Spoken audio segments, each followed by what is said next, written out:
வணக்கம் நேர்களே. ஐரோப்பிய செய்திகளின் மதிய நேர செய்திகள். முதலில் தலைப்புச் செய்திகள். புட்டின் தயாராக உள்ளார். பிரான்ஸ் ஜனாதிபதி மக்ரோனுக்கான தகவல். உக்ரைன் ரஷ்யா இடையே கைதிகள் பரிமாற்றம். 314 பேர் விடுதலை. ராணுவ தொடர்பை மீண்டும் புதுப்பிக்கும் அமெரிக்கா ரஷ்யா. எப்ஸ்டீன் கோப்புகள் விவகாரம். பிரிட்டன் பிரதமர் கெய்ர் ஸ்டாமர் மன்னிப்பு. லியோனார்டோ புயல். ஸ்பெயினின் சிரசலேமா கிராமம் முழுமையாக வெளியேற்றம். செல்போன் வழி பணப்பரிமாற்றம். ஸ்பெயின் வங்கி முக்கிய எச்சரிக்கை. இரத்த உறவுகளுக்குள் திருமணம். பிரித்தானியாவில் சிறப்பு செவிலியர் நியமனம். தங்க விலை வீழ்ச்சி. முடங்குகிறதா புட்டினின் போர் இயந்திரம்? இனி விரிவான செய்திகள். ஜனாதிபதி இமானுவேல் மக்ரோனுடன் உரையாட ரஷ்ய ஜனாதிபதி விளாடிமிர் புட்டின் தயாராக இருப்பதாக தெரிவிக்கப்படுகிறது. 4 ஆண்டுகளாக தொடரும் ரஷ்ய உக்ரைன் யுத்தத்தினை முடிவுக்கு கொண்டுவர ஐரோப்பா அனைத்துவித முயற்சிகளையும் மேற்கொண்டு வருகிறது. குறிப்பாக ஜனாதிபதி மக்ரோன் பல முயற்சிகள் எடுத்தும் எதுவும் கை கொடுக்கவில்லை. இந்த நிலையில் மக்ரோனுடன் உரையாட தயாராக உள்ளதாக ரஷ்யாவின் வெளியுறவுத்துறை அமைச்சர் செர்ஜி லாவ்ரோவ் தெரிவித்தார். நீங்கள் பேச விரும்பினால், ஏதாவது ஒன்றை பற்றி தீவிரமாக பேச விரும்பினால் அழைக்கவும். புட்டின் எப்போதும் தொலைபேசியை எடுப்பார். அவர் அனைத்து திட்டங்களையும் கேட்பார் என விவரித்தார். 2 வாரங்களுக்கு முன்னர் நான் புட்டினுக்கு தொலைபேசியில் அழைக்க உள்ளேன் என ஜனாதிபதி மக்ரோன் தெரிவித்திருந்தமை குறிப்பிடத்தக்கது. உக்ரைன் ரஷ்யா இடையே கைதிகள் பரிமாற்றம். 314 பேர் விடுதலை. உக்ரைன் மற்றும் ரஷ்யா இடையே நடைபெற்ற 2ஆம் கட்ட பேச்சுவார்த்தையின் முடிவில் இரு நாடுகளும் தலா 157 கைதிகளை பரிமாறிக்கொண்டன. விடுவிக்கப்பட்டவர்களில் ராணுவ வீரர்கள் மற்றும் பொதுமக்கள் என மொத்தமாக 314 பேர் அடங்குவர். இதில் ஒரு சிலர் சுமார் 4 ஆண்டுகளாக சிறைப்பிடிக்கப்பட்டிருந்ததாக உக்ரைன் அதிபர் செலன்ஸ்கி தெரிவித்தார். போரை முடிவுக்கு கொண்டுவர விரும்பினாலும் அமெரிக்கா முதலில் உக்ரைனுக்கு பாதுகாப்பு உத்தரவாதம் அளிக்க வேண்டும் என அவர் வலியுறுத்தினார். ரஷ்யாவின் எதிர்கால தாக்குதல்களை தடுக்க இந்த பாதுகாப்பு உறுதிமொழி அவசியம் என்று அவர் சுட்டிக்காட்டினார். இரு நாடுகளுக்கும் இடையிலான அடுத்த கட்ட சமரச பேச்சுவார்த்தை விரைவில் அமெரிக்காவில் நடைபெறும் என எதிர்பார்க்கப்படுகிறது. ராணுவ தொடர்பை மீண்டும் புதுப்பிக்கும் அமெரிக்கா ரஷ்யா. உக்ரைன் மீதான படையெடுப்புக்கு பிறகு முறிந்திருந்த ராணுவ தொடர்பை மீண்டும் நிலைநாட்ட அமெரிக்காவும் ரஷ்யாவும் சம்மதம் தெரிவித்துள்ளன. அமெரிக்க அதிபராக டொனால்ட் ட்ரம்ப் பொறுப்பேற்ற பிறகு இரு நாடுகளுக்கும் இடையிலான தொடர்புகள் மீண்டும் சீரமைக்கப்பட்டுள்ளன. அபுதாபியில் நடைபெற்ற சமரச பேச்சுவார்த்தையில் ரஷ்யாவுடன் ராணுவ ரீதியாக தொடர்பு கொள்ள அமெரிக்கா இணங்கியது. சுமார் 4 ஆண்டுகளாக தொடரும் உக்ரைன் ரஷ்ய போரை முடிவுக்கு கொண்டு வருவதே இந்த பேச்சுவார்த்தையின் முக்கிய நோக்கமாகும். இந்த பேச்சுவார்த்தையில் உடனடி போர் நிறுத்தம் எட்டப்படவில்லை என்றாலும் முதற்கட்டமாக பிணை கைதிகள் பரிமாற்றம் நிகழ்ந்தது. போரை முடிவுக்கு கொண்டுவரும் முயற்சியின் ஒரு பகுதியாக இரு நாடுகளும் 300க்கும் மேற்பட்ட கைதிகளை அண்மையில் விடுவித்துள்ளன. எப்ஸ்டீன் கோப்புகள் விவகாரம். பிரிட்டன் பிரதமர் கெய்ர் ஸ்டாமர் மன்னிப்பு. பாலியல் குற்றவாளி ஜெப்ரி எப்ஸ்டீனுடன் தொடர்புடைய கோப்புகளில் பெயர் இடம்பெற்ற பீட்டர் மண்டேல்சனை தூதராக நியமித்தமைக்காக பிரிட்டன் பிரதமர் மன்னிப்பு கோரினார். அமெரிக்காவில் சிறுமிகளை பாலியல் தொழிலில் ஈடுபடுத்திய குற்றத்திற்காக கைதான எப்ஸ்டீன் சிறையில் மர்மமான முறையில் உயிரிழந்தார். எப்ஸ்டீனுடன் தொடர்பில் இருந்த முக்கிய புள்ளிகளின் விவரங்கள் அடங்கிய 35 லட்சம் பக்கங்கள் கொண்ட கோப்புகளை அமெரிக்க நீதித்துறை அண்மையில் வெளியிட்டது.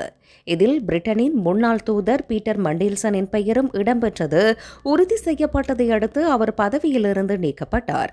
மண்டேல்சனின் பொய்களை நம்பி அவருக்கு பதவி வழங்கியதற்காக எப்ஸ்டீனால் பாதிக்கப்பட்டவர்களிடம் பிரதமர் ஸ்டாமர் பகிரங்கமாக மன்னிப்பு கேட்டுக் கொண்டுள்ளார்.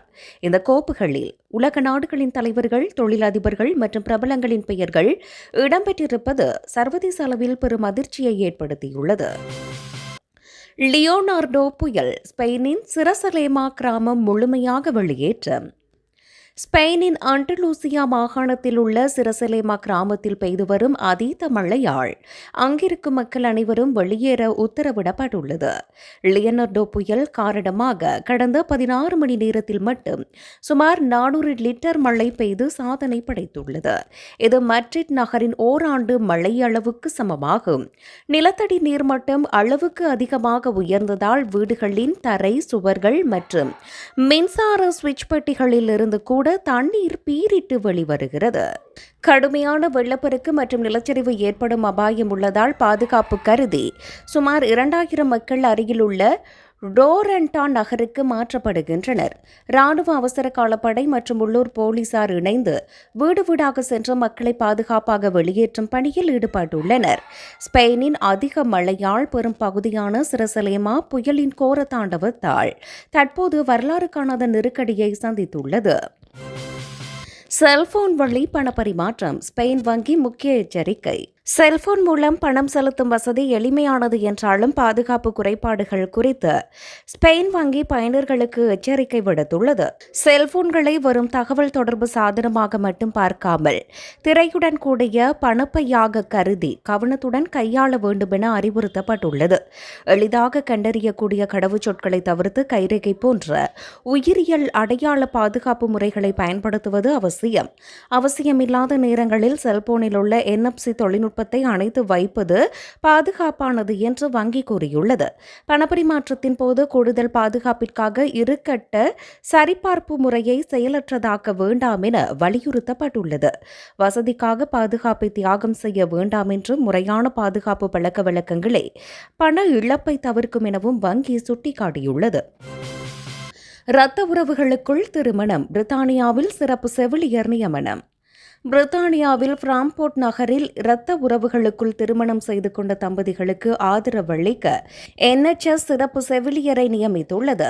இந்த பகுதியில் உள்ள சில சமூகங்களில் 46% தங்களுக்குள் நெருங்கிய உறவுகளில் திருமணம் செய்து கொள்வதாக ஆய்வுகள் தெரிவிக்கின்றன. இத்தகைய திருமணங்களால் பிறக்கும் குழந்தைகளுக்கு ஏற்படும் மரபணு கோளாறுகள் மற்றும் உடல்நல பாதிப்புகளை கண்டறிந்து உதவ இந்த செவிலியர் நியமிக்கப்பட்டுள்ளார். உறவுகளுக்குள் திருமணம் செய்வதால் குழந்தைகள் ஊனம் போன்ற பாதிப்புகள் ஏற்பட 6% வாய்ப்புள்ளது. இது பொதுமக்களுக்கான சராசரியை விட 2 மடங்காகும். எனினும் பொது பணத்தை இத்தகைய விவரங்களுக்கு செலவிடுவதற்கு பதில் உறவுமுறை திருமணங்களை தடை செய்ய வேண்டும் என சில அரசியல்வாதிகள் எதிர்ப்பு தெரிவித்துள்ளனர்.